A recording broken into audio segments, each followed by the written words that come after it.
Good morning po sa inyong lahat guys. So for today's video, so dito nga po guys, binidyohan ko si Manong, yung bayaw ko, kasi marami siyang huli ngayong umaga. Pagpasensyahan nyo nga pala ako guys kung ngayon lang din ako nakapag-update sa inyo dito sa YouTube channel natin, kasi may bagyo dito kasi sa amin guys. So ngayong araw lang din na medyo sumigat, maganda-ganda yung panahon, pero mamaya uulan na naman yan, kaya hindi tayo nakakapag-update sa YouTube channel ko dahil po may bagyo dito sa amin. So hindi ako nakakapagdala ng cellphone kasi kailangan ko to guys, ingatan yung kaisa-isa nating cellphone kasi baka masira. Mas lalo ako mahirapan na hindi ako makapag-update dito sa aking YouTube channel.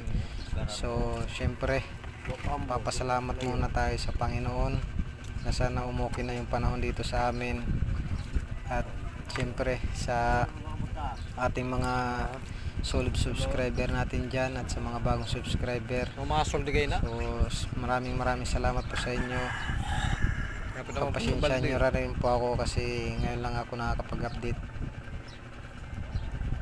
Nakapangisda naman po kami guys, pero hindi nga lang ako nakakapagdala ng cellphone kasi wala tayong mapaglagyan, tsaka walang namin pambot.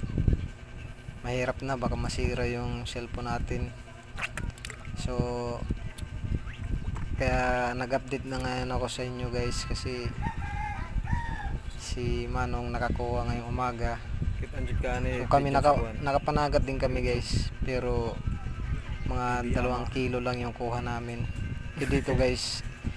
Kaya napag-isip ko na videohan tong huli ni Manong kasi nakaisang balde siya dyan guys.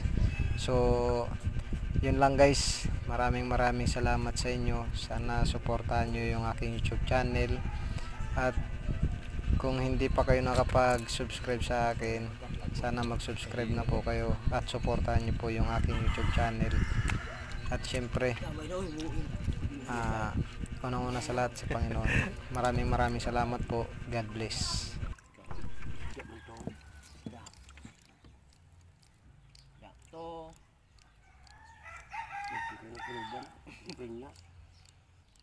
Usig ko labay ka. Butaw na muna ako nito.